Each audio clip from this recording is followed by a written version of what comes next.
It has, excuse me, please. Can you mute your mics? We are now in a class session. Let's,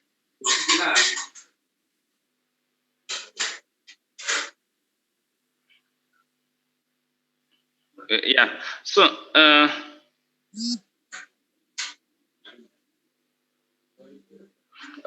please, if your mic is not.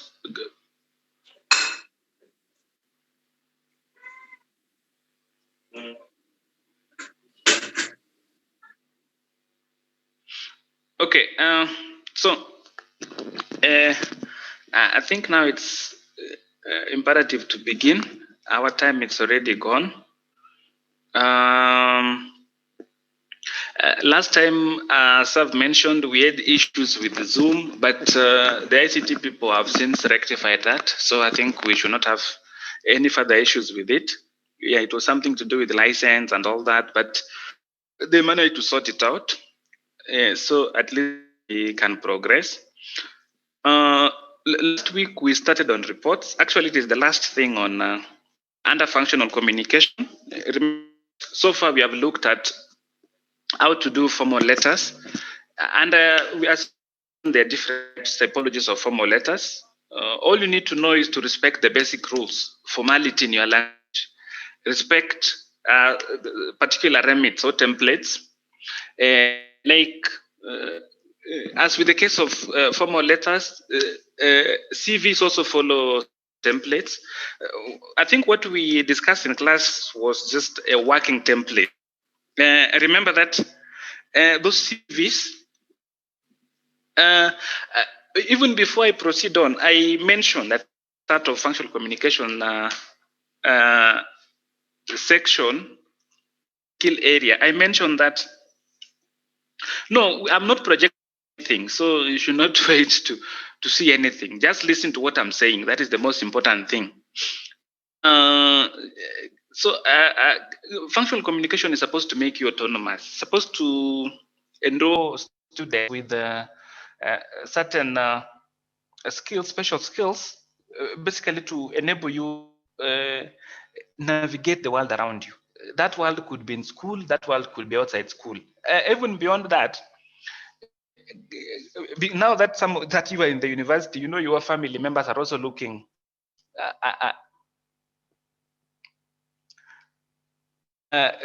your family members are of course looking up to you to also guide them. So I think it is important, it is imperative that you now take the lead role. You know, you guys being in the university, you have a bigger role to educate your society or to help you do different things. So even beyond applying some of the skills to better your welfare, you should also be in a position to use them also to improve the situation around you or the society you live in. That is why I said it's very important that you pay key detail, special attention to some of those small details we are giving. That whatever we have discussed in class are just general templates. Depending on the task at hand, you will be given different specifications. Always at all times ensure that you abide by those different specifications, either when writing the formal letter, when doing the curriculum vitae, the CVs, when doing proposals, as well when doing reports. You need always to be you need to be guided by the remits or the templates or the terms of references the different organizations, the different firms may require or may want you to align documents with. So just have that in mind, that it's a matter of aligning all information you have to meet the specifications of a particular context or a particular circumstance. So I said that report writing is very important. Remember that, for instance, those of you who will go in engineering firms, maybe after school, or even in government, in private organizations, in contexts, or even in private consultancies, writing reports will be part and parcel of your everyday job. For instance, recently, I hope you guys are aware of, at least you have one or two ideas about Nairobi Metropolitan Services. This the organization that was recently constituted or put in charge of conducting running affairs of Nairobi County. It has been doing a lot of things. One of the recently was basically to do a survey status of buildings in Nairobi, of course, in consultation with I think they hired an engineering firm to help them undertake a particular task, and they found out that almost over 50% of buildings in Nairobi really do not meet those basic session thresholds, meaning that they are not structurally sound, that they did not follow maybe affected what engineers take us the minimum threshold, or what engineers take us the basic threshold upon which buildings should be done. So those are some of the issues facing this city, this county at the moment. But essentially, the goal behind doing that thing was to allow the to come up with the policies and to do policy maybe on house construction in Nairobi. They yet to commission this thing to do their investigations and the report. So the report that came out basically formed the basis of maybe the policy or the next set of procedures or edicts that now will inform the way forward for the city, meaning that there was some shortfall in town planning. Maybe someone did not do their jobs, or ate kuku, they ate chicken in their job. I don't know what they did. Yeah, but so these kind of things you will come across. It's not only there, but I mean, even in the context of roads, roads, of course, are of different standards or of different classifications. You find that most of the local contractors, some report was done by Ministry of Roads, Ministry of Public Works, found out that majority of the local constructors or the local consultants are not qualified to actually conduct those projects, and that is responsible for, some of it's done by local constructors not durable enough. And that is why that particular was done during the administration of Kibaki, or President Kibaki, and the current administration has continued with the recommendations of that report. And increasingly, you are seeing the Chinese, the Japanese, and other foreign contractors are now actually taking the lead in doing some of these roads, doing some of these projects. Yeah, but I'm just saying that ideally, it's reports that in some of those policies or some of those practices that now maybe inform operations in those particular areas. I'm trying to tell you that as much as maybe you will be the consultant engineer or anyone else doing this kind of jobs, one key ingredient that will be needed to ensure success or to assure success in your job is knowledge of how to do reports. And that is the reason why we are taking you back to the basics and telling you things about report writing. Here at the university, you will do a lot of field work, hoping that the situation stabilizes. I think COVID will soon go, so I think you need to come and begin doing the practicals. But I think at advanced levels, in third year, moving forward, you will do a lot of these people who are unmuting their mics, please. Can we respect the class kindly, so that we continue uninterrupted? As the host, I can actually unmute anyone here without you, without allowing you, giving you the right to unmute yourself. So please, let's just be considerate of others. Remember, you were taught the principles of effective communication, I think, at the start. in the first section of the course, and we taught you something about courtesy. It's very important. Charity begins at home. You need to start applying it here before going to apply it outside. Thinking that you are not going to fail to apply it here and think that now you'll be able to apply it outside. Yeah. So maybe just to recapitulate, I mean, just to highlight some of the things we talked about last time, but because there were those challenges, maybe you were not able to capture. I think it is important that we recapitulate some of the things before I move forward, so that at least we are on the same page with everyone. Because essentially,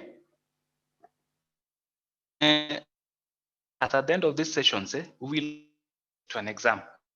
Some of these skills theoretically before you go and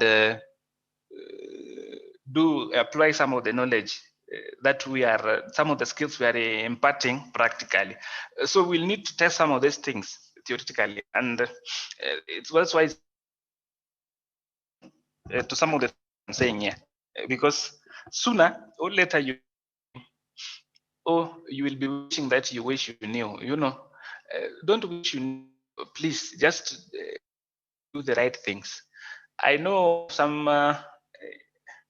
some students who don't follow rules. They scored E's in some engineering courses, I think in 4th year, so they were not able to proceed to 5th year. And regulations are that you must pass all your courses before you move to the next level. So things are changing, and it's important that you stay disciplined, stay grounded, please. Discipline really of some of these things, even before the intellectual aspect comes into play. Discipline also very key. But discipline enough, it might not play so much in your favor. So I say that in summary, the reports need to meet requirements or the needs of the reader. I told you that, like in the context of if you are, for instance, contracted by a private organization to do for them a feasibility study, potentialities of maybe doing a dam, doing a building, like one of the engineers from one of the mechanical engineers, I think he was a civil engineer, sorry. One of the guys who unfortunately passed on with COVID from the engineering school is famed for designing most of this this big skyscrapers headlining the city. Like for instance, I think the guy designed the city hall, the guy designed some of these government buildings. But I'm very sure that before he did those designs, he had to sit down with the resident engineers of those particular government departments, and they had to come up with the specific requirements, those specific needs.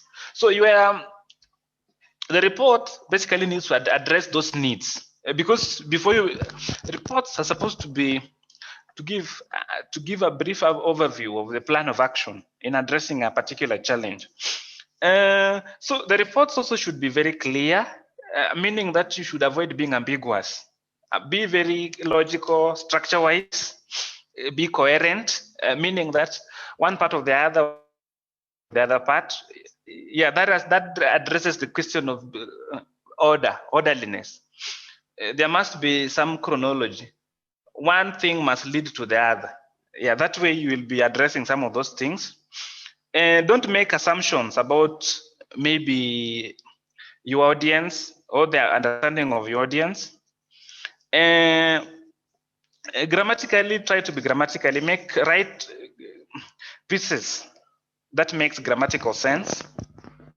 And you must have a time reference, meaning that your document must be time bound. Remember, reports are supposed to inform action. beyond even whatever we have talked about in class about the structural, about doing structure, there have been reports that have been commissioned in Kenya, like for instance, on the question of land, there was something called the Ndungu Land Report that addressed certain issues. One of the things that Ndungu Land Report addressed was the creation, basically government coming up with an organized system of managing this whole issue of the whole question of land. And out of that report, what we now call National Land Commission, of course, works closely with the engineers in, for instance, in allocation of titles, government lands, which places maybe should people put up buildings, people not put up buildings. So you must get those approvals. Of course, there's the survey of Kenya, where we have the quantity surveyors to also guide the process, but then the whole process is anchored because the survey of Kenya is under National Lands Commission. So what I'm trying to say here is that a report that was done by some retired judge called Ndungu, Judge Ndungu, informed a government, not even a policy, but rather informed government action. Yeah, I would say a policy, because now we have a whole government department that just concerns itself with addressing one aspect of things. Yeah, that way you were able to at least deal with the questions of duplication of titles. You're able to deal with the questions of people putting structures in riparian lands. Riparian lands, you know, those lands that are close to water bodies.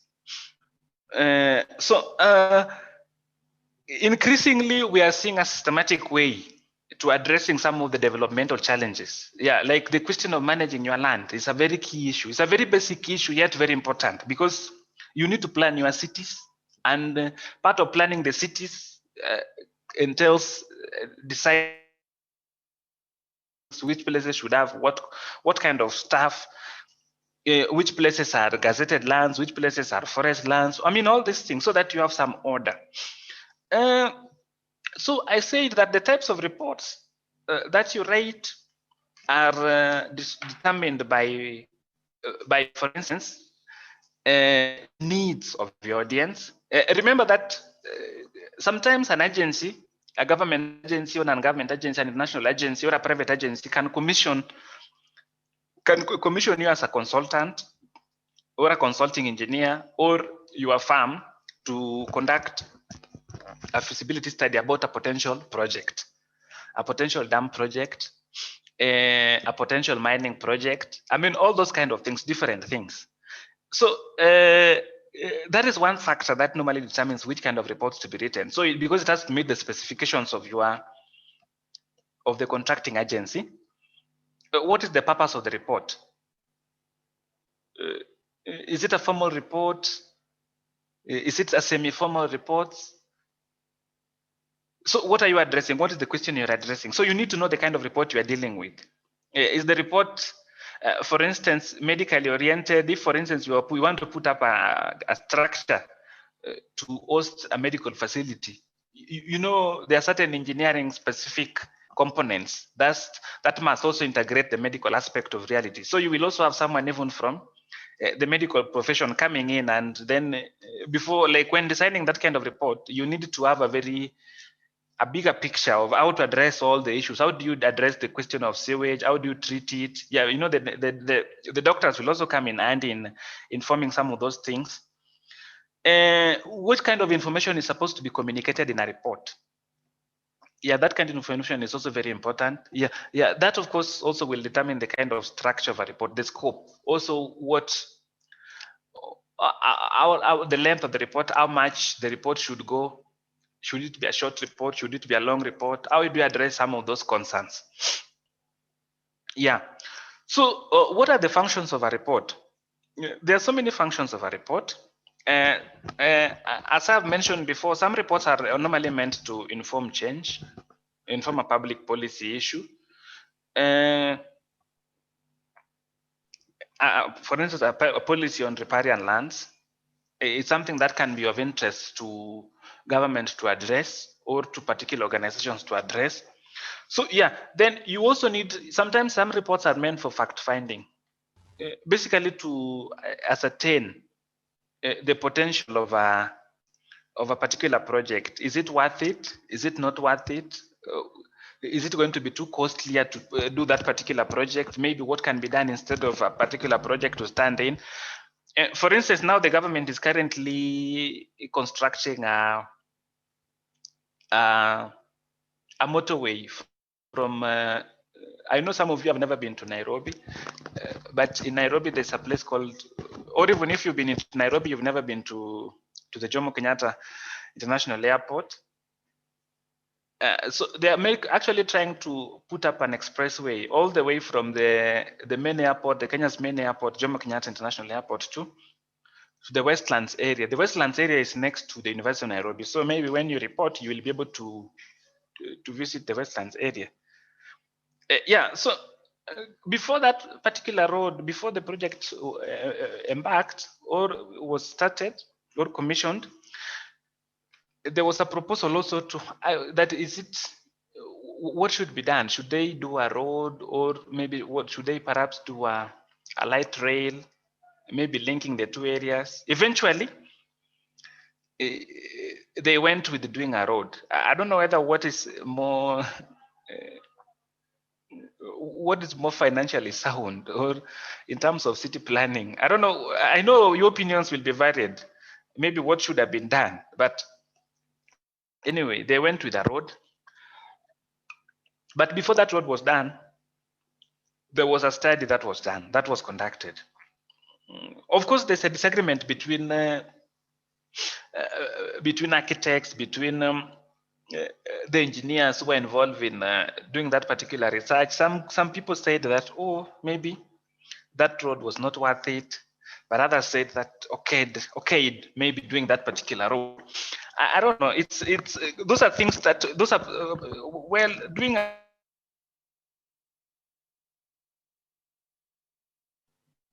partly their practicalities, the practical question, of course, informed by some of these objective reports that you will be doing based on an objective study or an objective investigation of the potential of a particular project, or the feasibility of doing a particular project, or the feasibility of doing project A over project B, or over project B and C. So, I mean, yeah, there's that political aspect of things, or certain priorities that always comes into play. But what I'm saying is that, of course, a report must be done to inform such kind of things. A report could also be done to address point causes of a problem and maybe suggest measures to mitigate or address that particular problem. There are certain reports for judging performance of a particular project. For instance, the dam projects Kenya has been doing, the irrigation dams meant to irrigate, basically tap the potential of certain areas. So a report might be done basically to gauge whether that particular dam is whether the performance is optimal, or maybe something needs to be done to improve the performance of a particular project. Yeah. So as I've mentioned, that when doing those reports, all those considerations will come into play. It's very imperative that you integrate all those things. So what is the how? How do you address the how question of doing the reports? How do you do the reports? Now, we've talked about now maybe the philosophy. Philosophy is basically what informs something. Actually, in advanced level of education, for those of you will be, I know maybe some of you will fall by the wayside or stop at bachelor's. For some of you, maybe you will be lucky to pursue education up to doctoral level. Yeah, you know, we have very few PhDs in Kenya. There are very few. They don't even number 10,000. And yet, in a population of about 50,000 people, you need to have so many PhDs. The Department of Higher Education has recently been working on modalities of minting many PhDs to address the shortfalls. Well, those are things in progress, but I'm saying that basically that means that because that is an issue and it is being addressed, it has been recognized by the agencies that are concerned, means that it is an issue that is currently being tackled.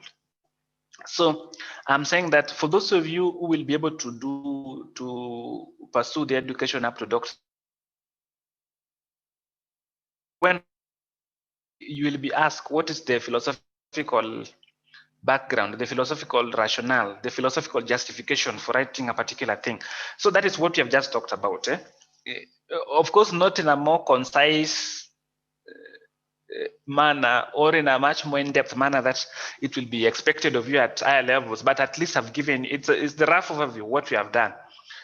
You know, the more you advance in the academic ladder, the more you'll be able to understand, put many things into perspective. You know, I know your minds are just forming, they're just growing up. I know you will be able to grasp a lot along the way as you continue in this journey you've begun, or that you started some way back.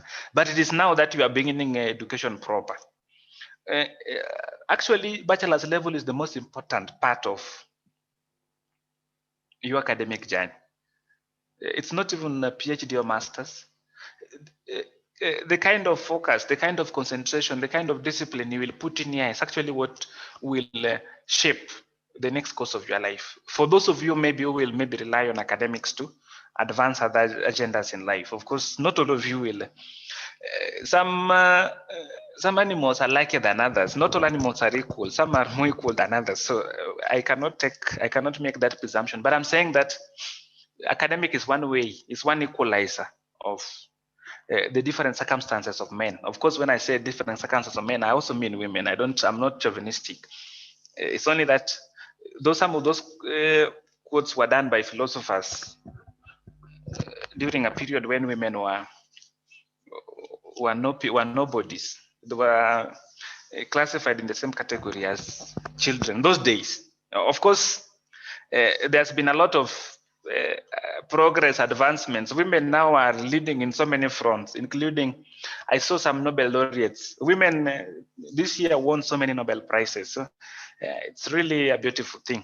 Societies that educate women are obviously more developed, more empowered to societies that subjugate women. So it's an important thing to empower women. So what are the steps in writing reports?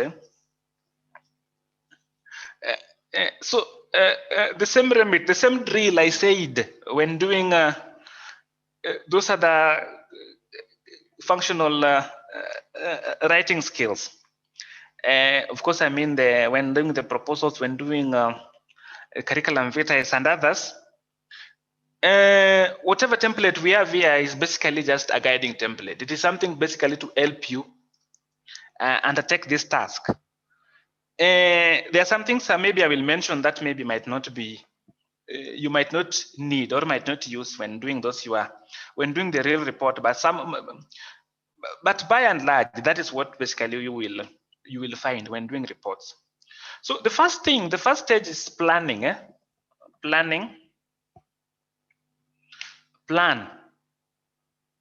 So before you begin writing any report, you must have an idea, a clue about how your report should move, how it should move from point A to point F via those different roads or different pathways. So you need to have an idea, a clue about where your report should move to or how your report should appear like.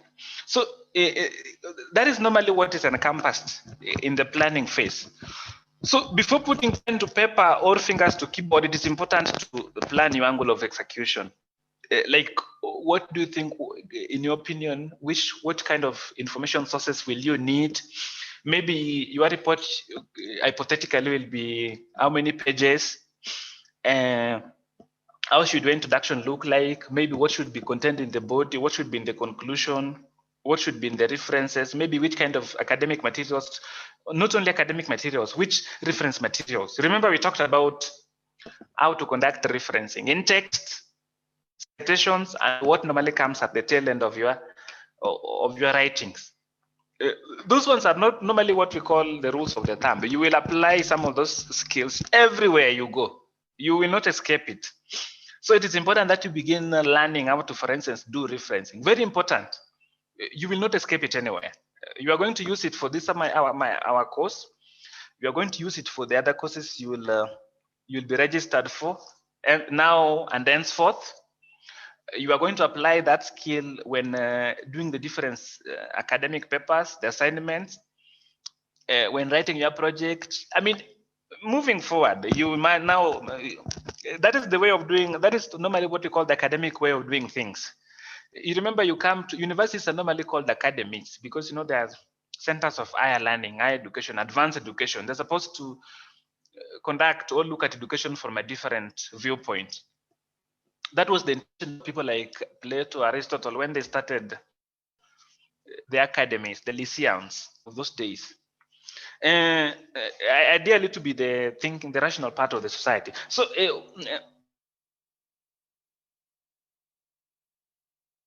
come up with you need to plan on some of the things. So in the planning stage of report writing, you need to look for your information sources where you are going to gather data.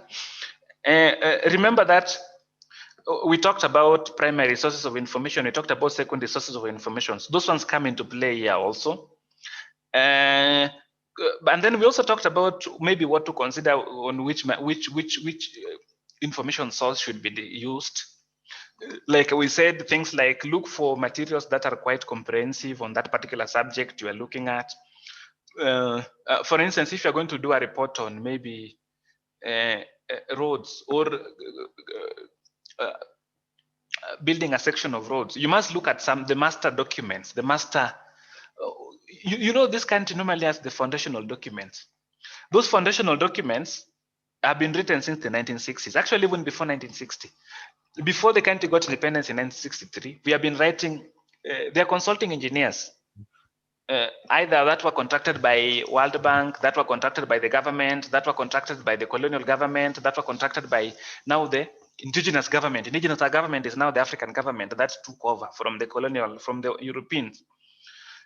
Those different groupings have written reports. These reports have informed different issues, whether be it on the economy, be it on roads, railways, ports, be it on agriculture, be it everything, all aspects of an economy, basically all attributes of a society are normally contained in reports. Right now, the working document is Vision 2030, the flagship vision paper that was launched in 2008 by the university, by Kibaki during the coalition government. So that document has all angles, the political angle, the social angle, the economic angle, everything. Infrastructure is part of it, where most of your domain, I know you guys are mostly, that is where you fall. So all these realities we are talking about are anchored, they're contained in particular documents. So when writing, when for instance you want to do a road, you must go for the reference document, which is the Vision 2030, the Vision 2030 paper. What does it contain? About maybe doing those roads, what does African Union maybe papers contain? The Agenda 2063, they're now talking about Agenda 2063. What do they say about infrastructure development? How should it be done? Yeah, but you need to come home, localize. Think globally, but act locally. Use all those global templates, but then you need to bring them home to address the local needs, the local concerns. Because you know you are not going to export the United States of America, or you are not going to export Germany, or you are not going to export Japan, those countries that are infrastructurally so advanced to Kenya. No, you're only going to learn from the experiences from those countries, and then you try to customize to meet the specifications, our local circumstances. So yeah, I told you that that came from gathering data. So data comes from all manner of everywhere. But when addressing any issue, you must know the starting points, where to go. Then you need to define the objectives of of your report. Where are you going to? These objectives basically will inform the objectives are normally the end goal. What is your purpose? So after you come up with objectives, the objective should inform a plan of action. How should you execute your plan? These are your objectives. Now, how do you execute your plan? For instance, the Vision 2030 paper has objectives addressing political issues, social issues, economic issues. But then the paper goes down, narrows down to be particular on certain things, and the different regimes or different ministers have operationalized what is contained in the general Vision 2030 blueprint to pursue different things. You will find when the government of President Uhuru Kenyatta took over power, they took up infrastructure as one of the issues to be addressed. And true to their promise, I think no government has done infrastructural projects than this of President Kenyatta. Of course, I know there's so many issues of debt and all that notwithstanding. Yeah, we are still in the planning phase. Someone is asking where we are. We are still in the planning phase in the writing reports. Yeah, they have done so much on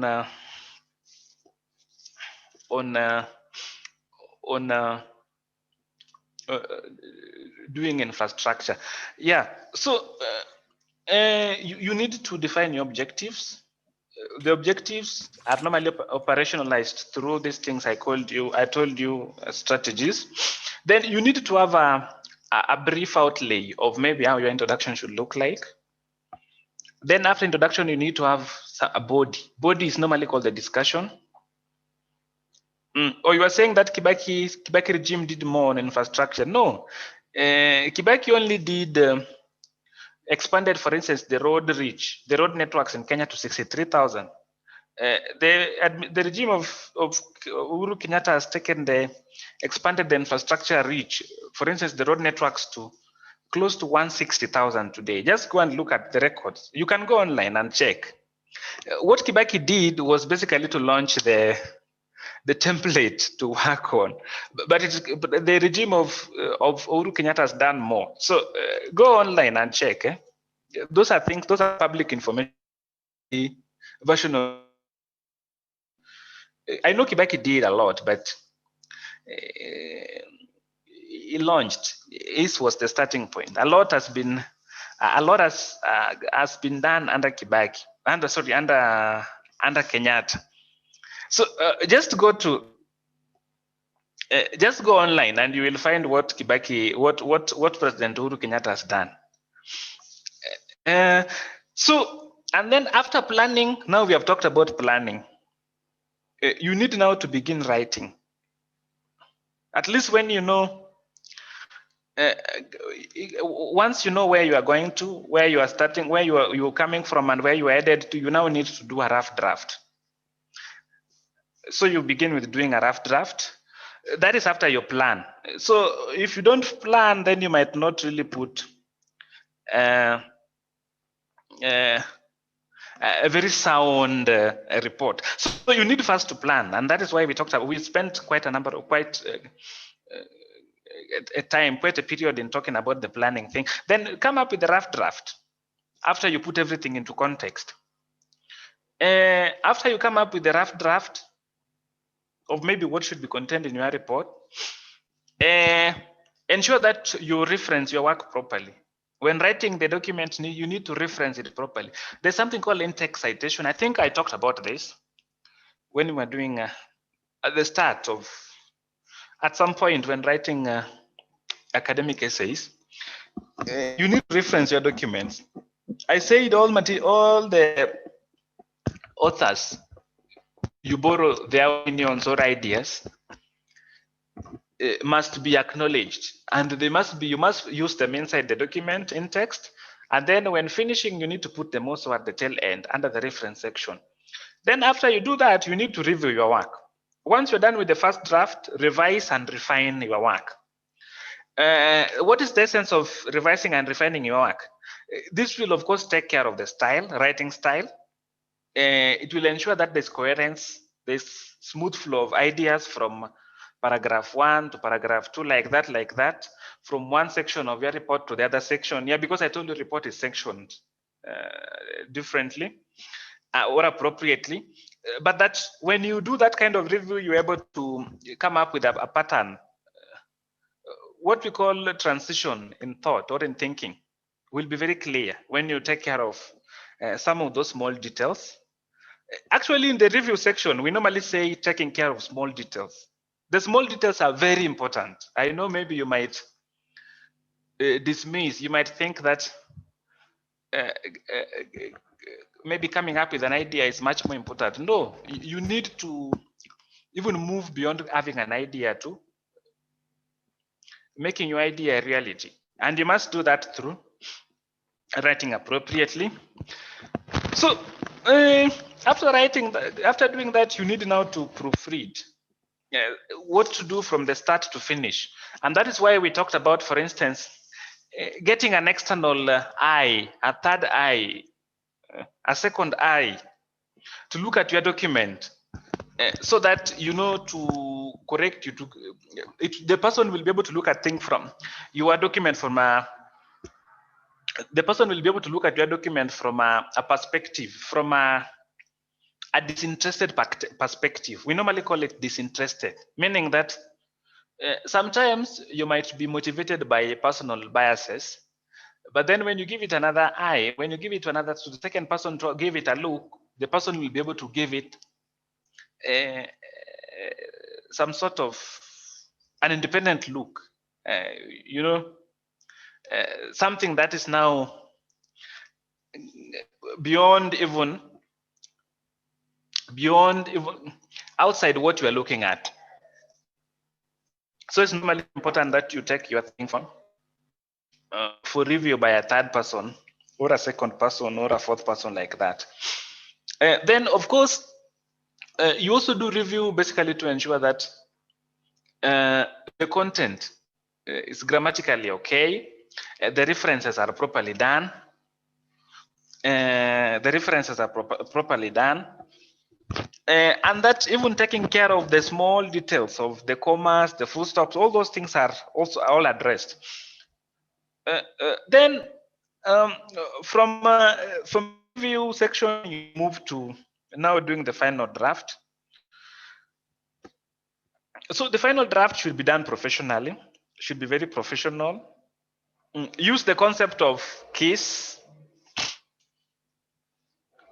Who knows what case stands for?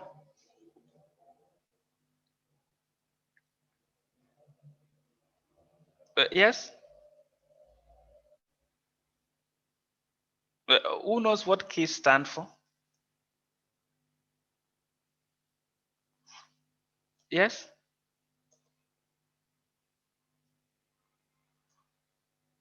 Oh, that's good. Yeah, keep it short. So someone knows, someone has a clue about it. Yeah, keep it short. Please avoid being verbose. Don't talk so much, please. Go straight to the point. Be quite conservative with your sentences. Be quite conservative with the way you present your thoughts or ideas. Be conservative in even how you use language. Please avoid being pedestrian. Try to project that professional tone, that professional language. So it's very important that you keep to that. Eliminate any redundant words, things that really do not really make a lot of sense, and yet you keep them in the document, and yet they might not really add any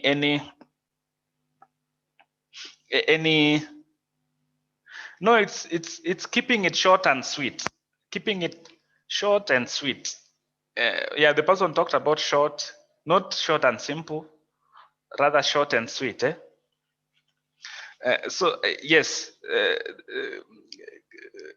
that is what case really stands for. Yeah, so that has to do with with the steps in writing. So what should be, what are some of the, how should you, what should be the length, the number of words in a report. So try to make the report more brief, because the briefer the report, the more likely your report is likely to be sharp and clear. And that is why I'm talking about don't use so many words. Try to keep it brief so that it is short and clear. People don't have to take a lot of time. Don't waste a lot of time regurgitating things that do not make a lot of sense. Go straight to things that only make sense and things that add value. And therefore that has to do with the length and the format. The length of a report is of course determined by the length of a report is determined by the remit. I told you that you'll be given a template, what we normally call a remit, or a TOR, something that will give you an outlay, a picture of maybe what should be contained in the full report. So the remit basically will help you. The remit will basically tell you will restrict you or shape or guide maybe what to contain in the report and what not to put in the report. Then things like you need to give your report some visual presentation to make it, look attractive, to make it look catchy to the eye. Remember, the report is not supposed to be too dull, too boring, not very accessible. Accessibility of something can also be improved by use of visual realities or visual presentation. That's why we are talking about things like using tables and other powerful tools to summarize materials. There are some materials that you don't really need to write five pages. There's some information that can just be kept for, that can be achieved by being drafted in a table or in a graph. There's some realities that can only just be presented short in tables and graphs. So please, you don't need to in instances where maybe you can use tables and graphs or stuff, you don't need to use a lot of words. And when using tables and graphs, comments about the tables and graphs can come before or after. So depending, there are different circumstances. Sometimes we prefer that they come before, but they might also come after. So that is something you can always ensure it's there. So ideally, that is what is contained. What should be the key things when the process of writing reports. So now, what are the types of reports? The types of reports. I suggest maybe a break of. I suggest a break of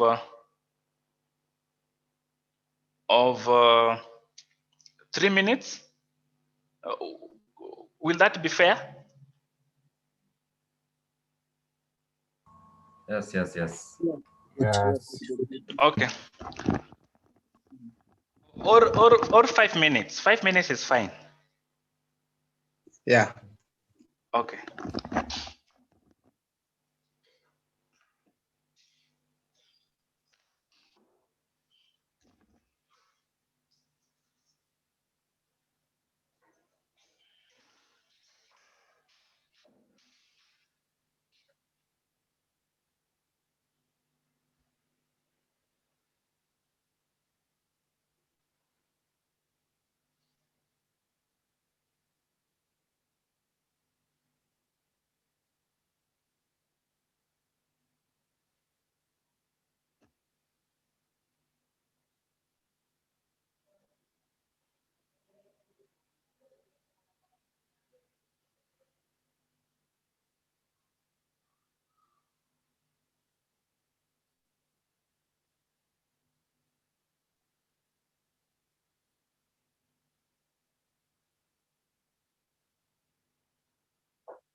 nuestro.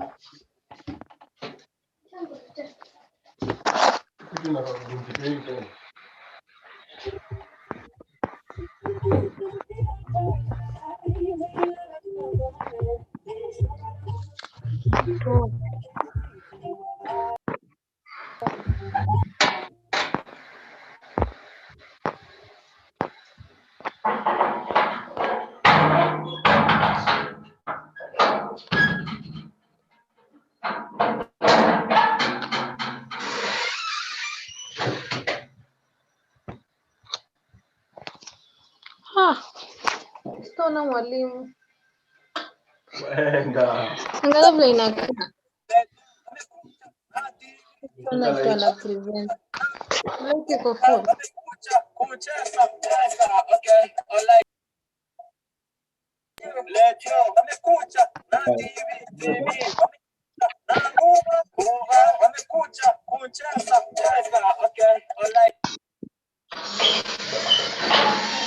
Yeah. Fadhalika hivyo.